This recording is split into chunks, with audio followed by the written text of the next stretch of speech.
চরদুয়ানিতে যেটা হয়েছে যে 8 জন 10 জন করে ভিকটিমকে নিয়ে যাওয়া হচ্ছে মাইক্রোবাসে করে ঢাকা থেকে বা বিভিন্ন জায়গা থেকে। ওইখানকার র্যাপিড অ্যাকশন ব্যাটালিয়নের লোকাল যে ইউনিট আছে র্যাব 8 তাদেরকে বলা হয়েছে তো আমাদের এতজন লোক আসবে, তোমরা খাবার রাখবে এবং এতজন ভিকটিম থাকবে, কি কি জিনিস বাজার করতে হবে সাক্ষীরা এসে কোর্টে বলছে। এতদিন তো তদন্ত পর্যায়ে ছিল, এখন তো কোর্টে এসে বলে ফেলেছে। বলা হতো এতগুলো বস্তা লাগবে, সিমেন্টের বস্তা, এত ফিট রশি লাগবে, তারপরে ট্রলার কয়টা লাগবে সেগুলো বলা হতো। মানে হচ্ছে এই রশি এবং সিমেন্ট কিসের জন্য লাগবে এখন আন্দাজ করেন আপনারা।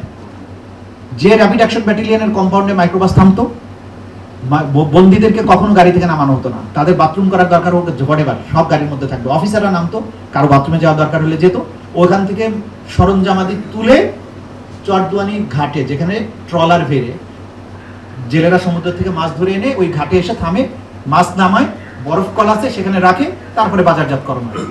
যেদিন র্যাপিড অ্যাকশন ব্যাটালিয়ন অভিযানে যাবে বা জিয়াউল হাসানের বাহিনী যাবে, সেদিন বাজারে এসে র্যাবের পক্ষ থেকে বলে দেওয়া হতো যে রাত 9টার পরে আজকে বাজার বন্ধ।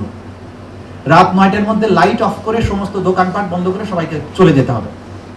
র্যাবের গাড়ি এসে থামবে, 2টা 3টা মাইক্রোবাস যে কটা লাগে নামলো, ভিকটিমদেরকে একটার পর একটা ট্রলারে তোলা হলো। ট্রলারে তোলার পরে চরদুয়ানির খাল বেয়ে বলেশ্বর নদীতে গিয়ে পড়লো। বলেশ্বর নদীর থেকে সমুদ্রের মোহনার দিকে যেত। সেইখানে জোয়ার ভাটার হিসাব তাদের কাছে থাকতো যে কত দূর থেকে ভাটা শুরু হবে, সেইখানে নিয়ে ভিকটিমদেরকে খোলের থেকে বের করতো। বের করে পাটাতনের কাছে নিয়ে এসে চোখে মুখে জং টুপি যেটা পরানো থাকতো সেটা খুলতো, মাথায় গুলি করতো, মরে যেত। কমান্ডো নাইফ দিয়ে পেট চিরে দিয়ে সিমেন্টের বস্তা রেডি থাকতো, পরিয়ে দিয়ে ফেলে দিত, যাতে লাশটা আর উজানে ভেসে না আসে।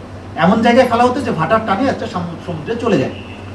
মাথায় গুলি করার সময় মগজ এবং রক্ত ছিটে হাতে লাগতো, সেজন্য বালিশ দিত মাঝখানে। এখানে বালিশ দিয়ে গুলি করতো যে রক্তটা বালিশে পড়তো।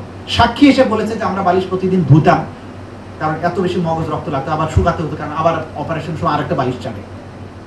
এই স্টোরি কেন প্রতিদিন পত্রিকা আসছে না? প্রত্যেক 5 থেকে 600 মানুষকে এভাবে হত্যা করা হয়েছে ওই জায়গায়। আপনারা স্টোরি করেন না কেন?